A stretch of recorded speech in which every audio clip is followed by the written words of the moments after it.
Started because Joy was obsessed with some TV show called Brittany and Kevin, Chaotic. I swear, those two are like American royalty. Oh, snap! Look at that big TV disappear into that entertainment center. I want to disappear in TV. Yeah, that's how the feather lies roll. We're gonna get us one of those disappearing TV furniture things. I mean it. I want it. So about a week ago, Joy finally saved up enough money to get that disappearing TV. But unfortunately, she ran into a big problem.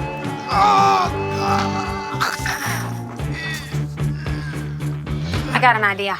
Come on, you got it. Push. Come on, it's almost in there. Push.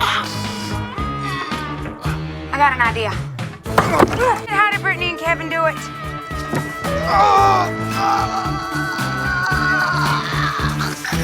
Well, Joy realized she was just gonna have to make the best of her situation.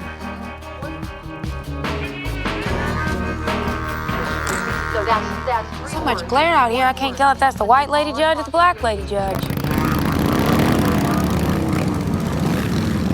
Hey, get out of my living room! Oh, God, please no. I need a third umbrella! Hey, maybe we should unplug the cord before... You can get with this, or you can get with that. You can get with this, or you can get with that. You can get with this, or you can get with that. I think you get with this, cause this is kind of fat. You can get with this, or you can get with that. You can get with this, or you can get with that. You can get with this, or you can get with that. I think you get with this, cause this is where it's at, where it's at, where it's at, where it's at. Come on. Come on. Come on. Every once in a while, I have a thought of, what if it's somebody's first Sunday coming to church? For those of you who've been here for a while, you know that what you just saw there is going to lead into understanding the scriptures a little bit better this morning. If this is your first time, though, just roll with it. Trust me, eventually it's going to come back around. We're looking through a series of Bible verses in the right now of times where God just steps in and says, this is what is better between these two options. And we talked last week about how when you're trying to choose between which is better, it's a harder choice. It's a harder to figure out because things that are easy are the kind of the right and wrong, the good and evil kind of decisions. Those decisions which should be plain and obvious, like, it should be plain and obvious what Jerry Jones ought to do, but it's plain and obvious what he's going to do, right? It's just kind of the way those things work. But when you're talking about what is better, it's not always as obvious. And so last week we looked at a verse out of Psalm 84 where he says, better is one day in your courts than 1,000 elsewhere. I would rather be a doorkeeper in the house of my God than live into the tents of the wicked. This week we're going to be going over to the book of Ecclesiastes and looking at, I'll give you the verse and then we'll kind of break it down, where he says, better one handful with peace than to have two handfuls of never-ending stress. That's out of Ecclesiastes chapter 4, verse 6. It'd be better to have one handful of peace than to have two handfuls of never-ending stress. Now, when I say that, you're like, well, yeah, obvious. The problem, though, is we get ourselves in the positions where we have two handfuls of never-ending stress without realizing that's what decisions we're making.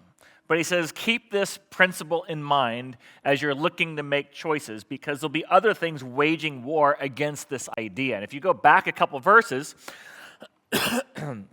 he talks about the issue of always wanting to have more or to think that more is better. And that's an issue that comes up. And I think that goes back to when we're like little kids because the only commodity you know as kids are toys and food, right? And if one M&M is good, then a whole bag is better, right? One cookie is good, two is better. One toy is good, all the toys are better. I couldn't find the picture, but one of my boys, I don't want to embarrass him because he's going to be at a service later. I won't tell you which one. I've got a picture of him where he's got a toy in each hand, and he's got one in his mouth, and he's got one pinched underneath his chin, and he's trying to walk around, and every time he goes, they keep dropping, and he keeps trying to pick, he's got him under the arms too, and they keep dropping, and he keeps picking up, and it's such a perfect metaphor of our life, is we can't be better just to have one toy that you can actually play with and enjoy than to have a handful of never-ending stress, but we have the idea that more is better, and we want more house and more opportunity, more options. I looked it up. It was I don't know if y'all know, there's a guy named Christopher George Wallace. You may not recognize that name. He was a notoriously big philosopher back in the last century. And he's remembered for saying this many times. He says, I don't know what they want from me, but the more money we come across, the more problems we see. The guy who co-wrote that statement of profound wisdom is a guy who now has far more than 99 problems to deal with in his current situation. But maybe some of y'all do know that notoriously big philosopher. It's coming around for some of y'all. I have to say it a few times. The rest of y'all, you're not going to get it if you don't know 90s hip-hop. But Solomon said it this way, though. He said, so the more money we come across, the more problems we see. He simply said it's better to have one handful of peace than to have two handfuls of never-ending stress. Same idea, same concept, just not to the same rhythm of music. And he goes on to say, this is meaningless, a chasing after the wind. He's going to say this multiple times throughout the book. Solomon says this again and again. This is meaningless, a chasing after the wind. The book of Ecclesiastes just simply means writer, philosopher, teacher. That's what the book means. So it's a book written by the philosopher. And Solomon is a philosopher. He's an ancient philosopher who's writing a book about what the meaning of life is and how do you find happiness in life. That's what the whole book of Ecclesiastes is about. It's about the search for meaning and the search for happiness. We would call in our country, we're on the endless pursuit of happiness. We want to find happiness. We want to find meaning. And Solomon is going to say, under the sun, that means outside of an understanding of God, you're not going to find it. Because his conclusion at the end of the day is going to be the only meaning that there is in this life and the key to true happiness is to understand that this life is about nothing more than a loving relationship with your Creator, your Maker, your Savior that you can enjoy for all eternity. Where do I get that statement from? It's in every book of the Bible, and this is what Solomon's conclusion is going to ultimately be, is that this life is about nothing more than a loving relationship with the one who made you and created you and saved you, such that you might be able to enjoy a relationship with him for all eternity. If you make it about anything else, you're going to find it as an endless pursuit. It is like chasing after the wind. It's going to be meaningless. And so, in the midst of all this, he says, where do we get this idea that two is better than one? And he goes back to verse 4 and he says, well, it comes from envy. What happens is you see what somebody else has and you want what they have. And so he says, it all comes from an envy. It all comes from, he says, I saw that all the toil and achievement, they seem to spring from one person's envy of another. You see what they have, and then you got to have it. And that's where that opening scene comes from. I had seen that at some point. That series came back out like 2004 to 2009, and it's back when Britney Spears married Kevin Federline, who was one of her backup dancers, and she ended up having kids with him, and they were just two of his 6 kids from different baby mamas and whatnot, the Federlines. And I always found it comical that, here it is, you're in a trailer park, aspiring that you could be living the life of the Federlines, right? Now, why that was so funny to me is because shortly after that, I lived in a camper. When I say I lived in a camper, I mean that was my house. I'd bought an empty lot where eventually I wanted to build a house, but I was going to build it myself, so it was going to take a long while. So the only place I owned was a camper, and that's where I lived. And the campground's a very unique, diverse place. I would say it is the most economically diverse place of anywhere in America, if not the world, especially that close of proximity. Like, gone are the days where, like, when you think about going camping, how many of y'all think, like, you're going to go out to the woods and enjoy nature? That's not what a campground is. A campground is like, hey, you want to hang out for a week? Here, let me just squeeze right in here, and I'm going to live right here, because that's what camping is. It is more crowded than you could possibly imagine. And the crazy thing about a campground is, somewhere, I couldn't find this picture either, I was looking for it. You see if you're living at a campground, you see everything, right? And there'll be people come and go for different lengths of time. One of the guys who was there for quite a while, his camper was one of those, he had like a 1990 some odd like Chevy pickup truck with the camper top on the back. And that was what he lived in. That was his house. That was it. That's all he owned was that camper. It was his transportation and it was his home. And every day he'd take us home to wherever he was going to work, and he'd bring us home back and park it there and hook it up, and that's what he lived in. Right next to that one weekend was one of those tour bus campers. Have you ever seen those things? They start about $120,000 and they go up to like $500,000 and more. So you literally have a guy who has his whole life savings is summed up in $10,000 is what he's living in. right next to a guy who's got upwards of $300,000 of disposable income to buy something he might use a few weekends a year. And they are literally 3 feet from each other. I don't know where else you're going to find that diverse of an economic span in the same area. So, living in there for quite a while, eventually there was another camper that was there that also was living there full time. And this is where the issue of envy came in. Because they had a really nice camper, especially compared to mine. They had a big screen TV, they had this really nice porch layout, and then above all, they had a washer dryer. Now, if you don't have a washer dryer in your house, you know what an amazing luxury it is to see somebody who's got a washer dryer that you don't have, especially if you're staring, you can see it through their window. Through one window, I could see their washer dryer, and through the other, I could see their big screen TV. And that clip always came to mind because I would always call them, I don't know what their names was, we just always called them the Federlines. It's like, man, it must be nice living life like the Federlines over there with that washer dryer and that big screen TV. You know, because no matter where you're at, there's always somebody above you and there's always somebody below you, right? And even if you think you're at the bottom, trust me, there is somebody below you. And I don't know who they are, but I found a way to describe them recently. I was at a thrift store, and I was over in the white section of the thrift store. That's not a racial term. That's how thrift stores are laid out. They're laid out by the colors of the clothes, right? So if you're in the white section, you go over to the white section. I wasn't looking for this. I was looking for a T-shirt, but I found my new definition of the brokest you could possibly be at the thrift store. They were selling used tighty-whities for $0.25. New they cost $1. Just let it sink in for a minute when you're at the point where you can't buy new tighty-whities. I don't think there's a lower level of broke. Anybody? Anybody think there's a lower level of broke than used tighty-whities? I mean, wouldn't you save for that? If there's anything you're going to save up and splurge on? No? Okay, maybe it's only me. To me, that homeless guy should just put out, need new drawers, don't want to buy used.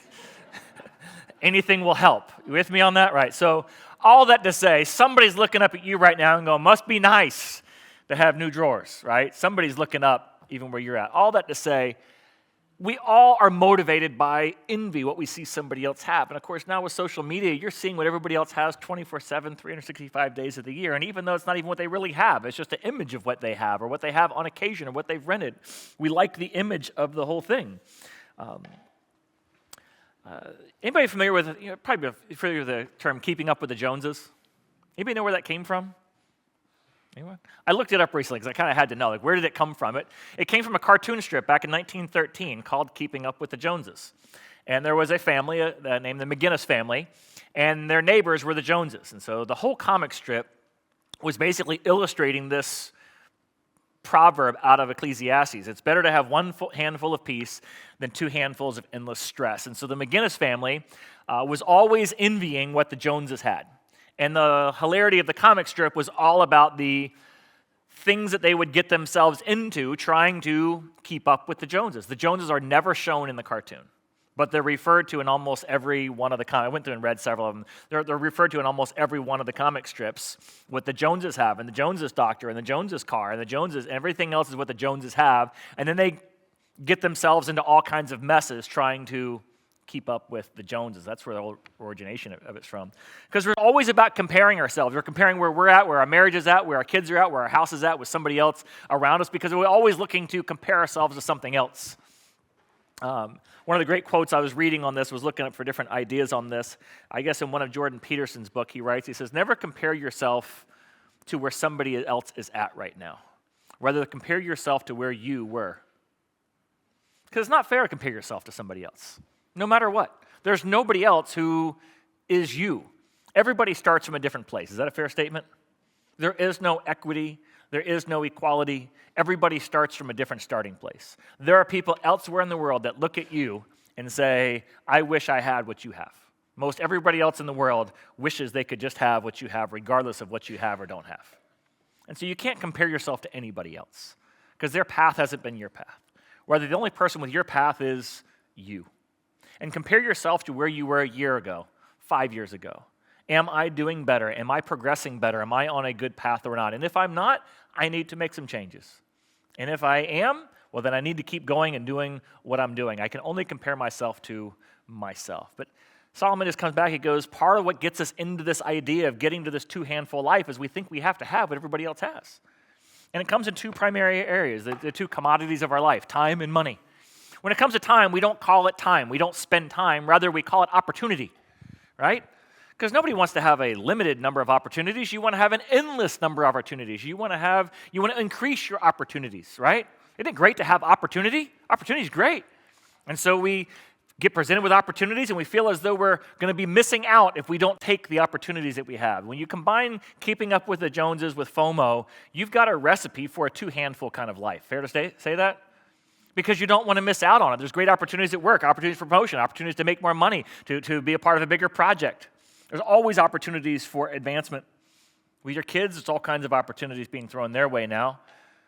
Anybody who grew up 20 or more years ago ever look at your parents and say, Mom, Dad, I think it's time we hit the road. I think you need to fund my dream, and I think we need to travel more than a minor league baseball team now.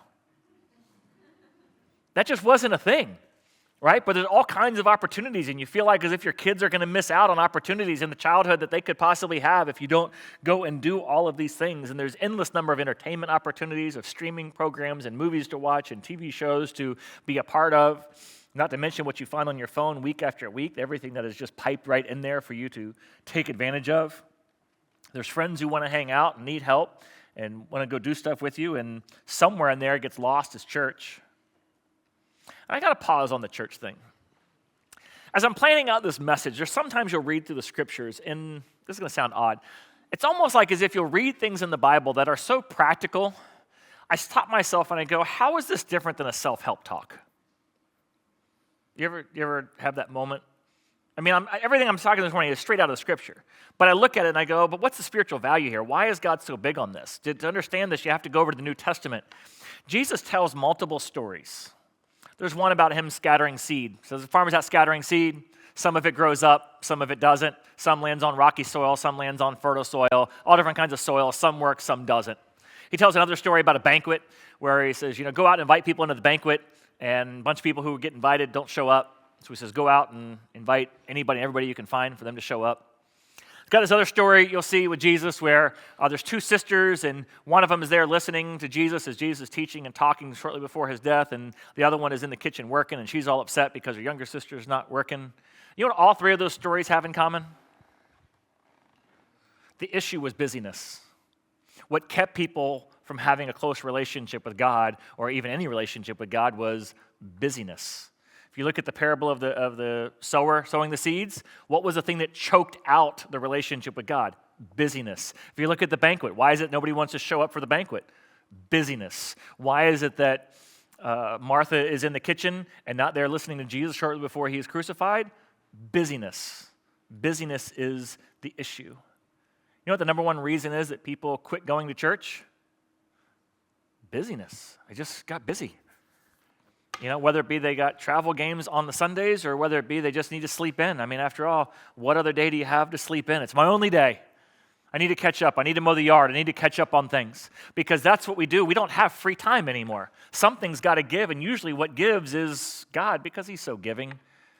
And so we take and we take and we take from God. Isn't it kind of interesting that 2 of the 10 commands already deal with something we've talked about? Don't envy and take time for God. Take a day off. Take some rest. It could maybe be a thing that God thinks is very important. And it's the busyness that's going to crowd it out. I was reading some other stats about all this. It says something changed in American sociology in the 1990s. In the 1990s, for the first time, there was the full avalanche swing to the other side.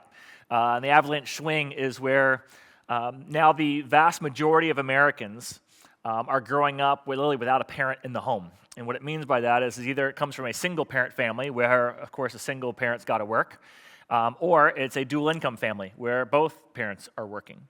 Because in order to afford life as it is now, that just becomes a requirement. And so what ends up happening is that what used to be free time on the evenings or weekends now got gobbled up with the other necessities of life, like groceries and errands and laundry and doing homework. And what gets squeezed out of all that is family time, social time, church time, because those are the things that give. And so you have a family that no longer spends time together. You've got people who no longer have time for friendships. And then, of course, God's going to get lost in the shuffle.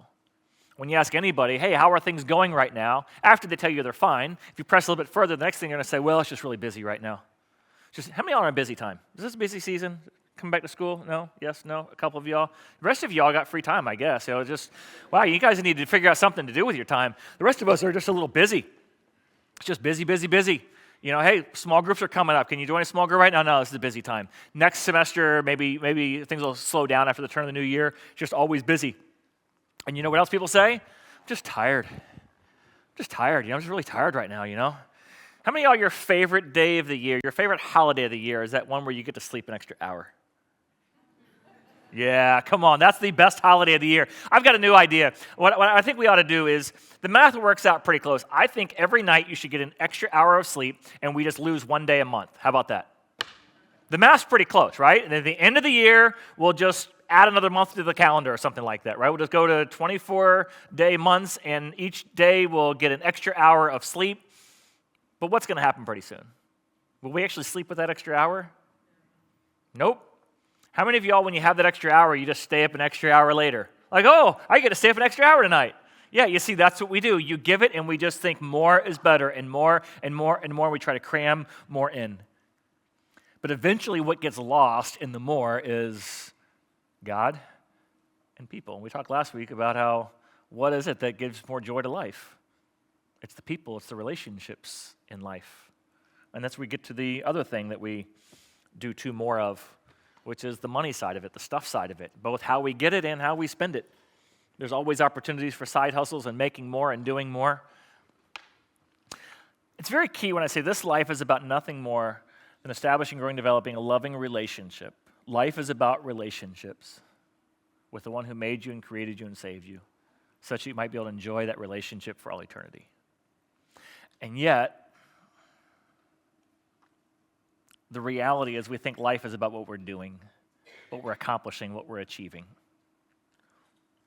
And so we think if I just work more and I do more and I make more and I achieve more and I provide more opportunities to experience more things, that's what this life is really all about. And all fear of missing out on doing more and achieving more and becoming more. And all the while God's saying all of that is wasting away. It's all temporary. It's all going away. This whole world eventually is going away. I'm creating a whole new one. Everything you're working to create is eventually going to go bye-bye. The only thing that will remain is me. Some days those lessons are easier to learn than others, unfortunately. And then I don't even really need to get into the whole spending money thing. We all know that's an issue. The principle he's coming out of here is the place where you enjoy life is in the margins. Free time and extra money. Two things nobody has, right? Free time. For anybody in here who has free time, let's face it, there's something else you probably should have been doing during what you called free time, right? I got all kinds of free time at work. My boss don't have me doing nothing. I'm not quite sure your boss would see it the same way, but, right, free time. And then, you ever watch those home shows where people are going to shop for a house? At the beginning of the show, they'll always say, well, our budget is this. And then the realtor always just shows them something a little bit bigger than the budget. And wow, that's so much nicer. And what do they end up doing? They almost always buying the house that's just a little bit over their budget. And it doesn't seem like a whole lot. Let's just say it's $300 a month, more in mortgage. Let's not even add in all the other costs that a bigger house is going to bring. Let's just say $300. What do you think you'd enjoy more? The extra of that house for that $300. Keep in mind that means you're going to have to work a little bit more, fewer hours at home. What do you think you'd enjoy more? Working a little bit extra to have that money to afford that house, or let's just say you had 3 free nights a week and $300 to spend every week. What would your life look like if you had 3 free nights and $300 to spend? 2 nights you could just be lazy and relax, and the other night you go, honey, we got $300 to burn tonight. What do you want to go do?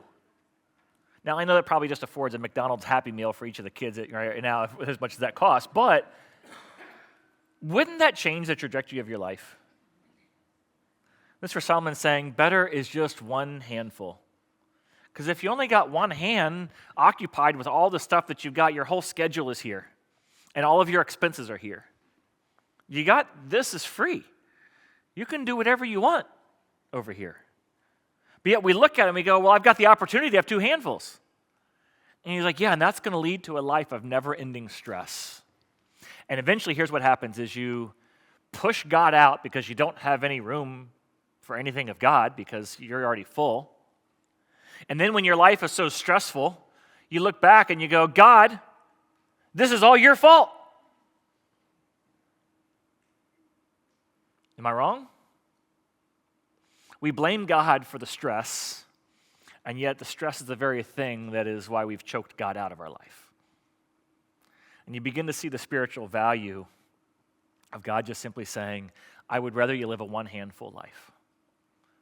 Develop and enjoy a relationship with me and the people who I've placed you in this world with, such that this is a relationship you'll have for all eternity. Everything else is wasting away.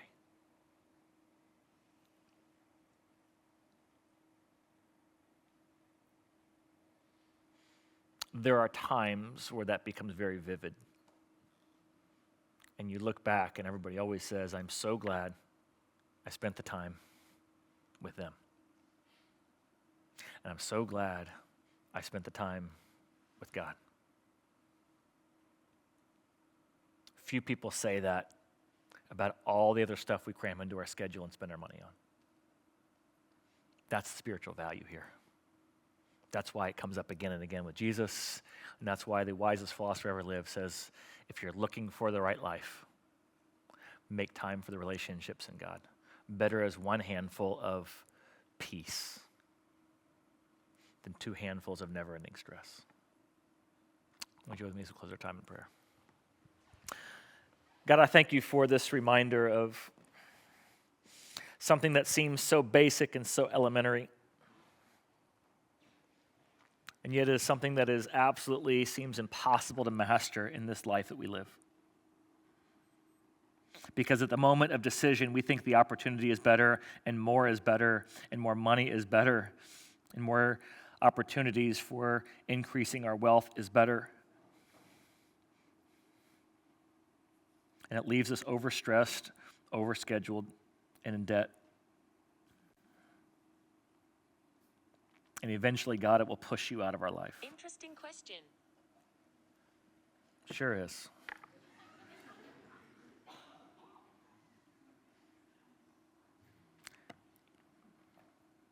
God, your word does have the answer.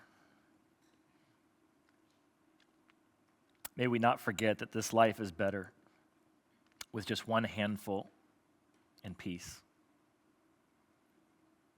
than trying to cram as much as we possibly can into a life that leads to never-ending stress. In Jesus' name we pray. Amen.